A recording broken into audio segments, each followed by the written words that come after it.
Meus cumprimentos, eu sou o professor Jaime João Pasqualini, titular da disciplina de Direito Empresarial, e hoje nós vamos dar sequência ao nosso conteúdo explicando a duplicata e a debêntures. São os últimos dois títulos de crédito a serem estudados, as cambiais e cambiariformes.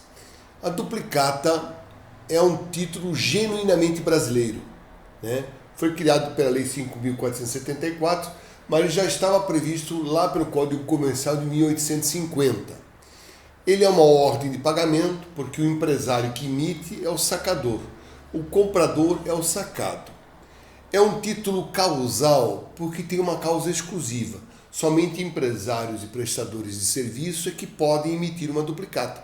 Você não pode emitir uma duplicata por conta de um empréstimo, por exemplo, mas sim apenas na compra e venda de mercadorias ou prestação de serviço.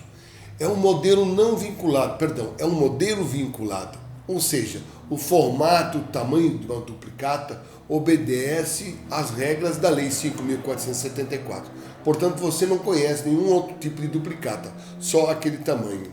Além disso, é um título nominativo. Por quê? Porque ele é endereçado, tem o nome do credor que nele consta. Como eu falei, a duplicata foi prevista lá no Código Comercial de 1850. Como é que era previsto? Lá no Código Comercial de 1850 dizia que o vendedor de mercadorias deveria fazer uma relação das mercadorias em duas vias.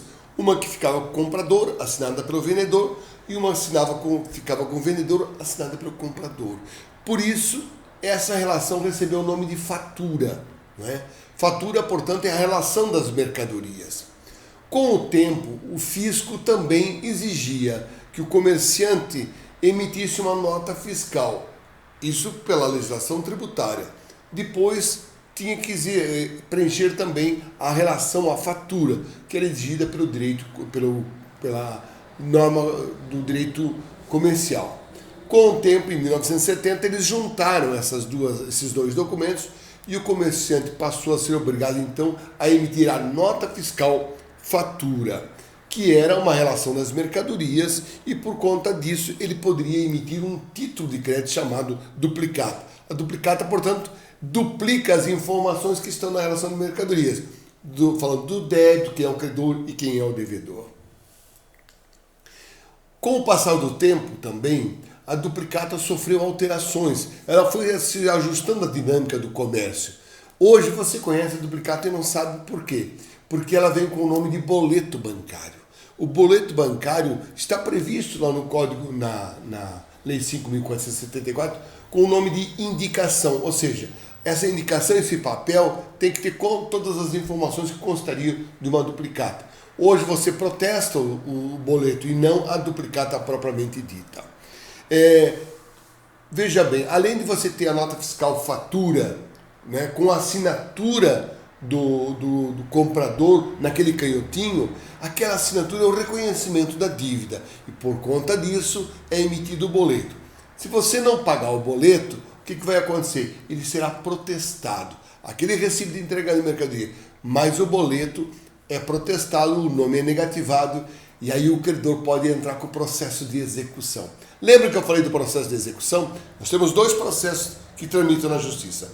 A execução para quem tem título de crédito e a ação de conhecimento para quem não tem título de crédito.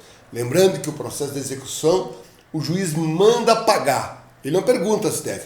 Ele vai lá e manda o devedor pagar em 3 dias. Se o devedor não pagar, ele vai lá, rapa o que tiver no banco, ou então penhora algum bem disponível.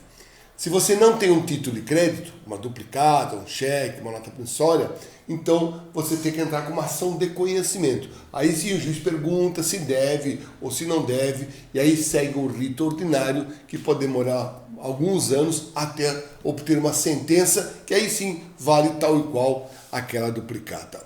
Repare o seguinte, um boleto não pago, desde que o sacador, a empresa, tenha o recibo de entrega de mercadoria e tenha registrado este boleto com essa duplicata num livro de registro próprio, portanto o empresário tem que ter um livro de registro de duplicatas, ele pode então, com o recibo de entrega de mercadoria, o boleto e o protesto, ele pode entrar com processo de execução contra o devedor.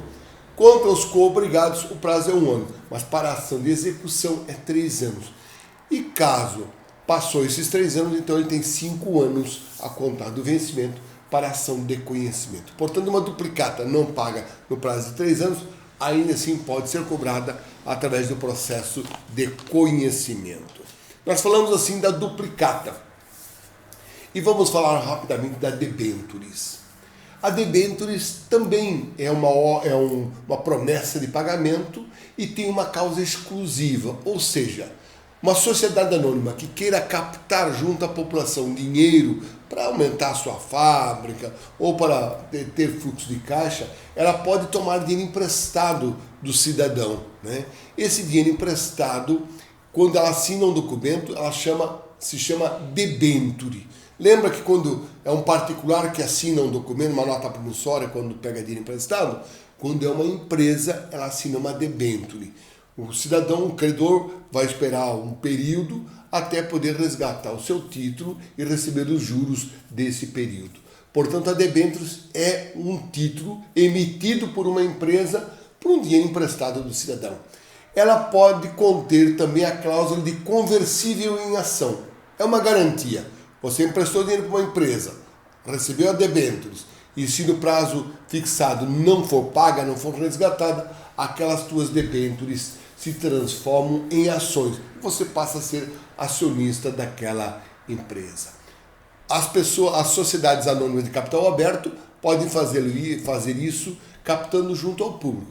E as sociedades anônimas de capital fechado podem também emitir debêntures, mas daí de forma bastante restrita. Dessa forma, nós encerramos o ciclo dos 5 títulos de crédito. Lembra? Letra de câmbio, nota promissória, cheque, duplicata e debêntures. As 2 primeiras são as cambiais e as 3 últimas são os cambiariformes. Repetindo, os títulos de crédito possuem 2 predicados: a executividade, processo de execução, e a negociabilidade, que pode ser transferido por endosso, descontar junto ao banco.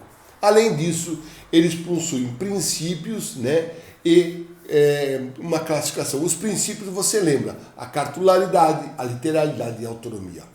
O único título de crédito que quebra o princípio da cartularidade é a duplicata, porque você já não precisa da própria duplicata para cobrar, para executar. Você pode fazer de forma virtual através do boleto. Encerramos assim e ao próximo capítulo já entramos então nos direitos e obrigações do empresário. Tenha um bom dia.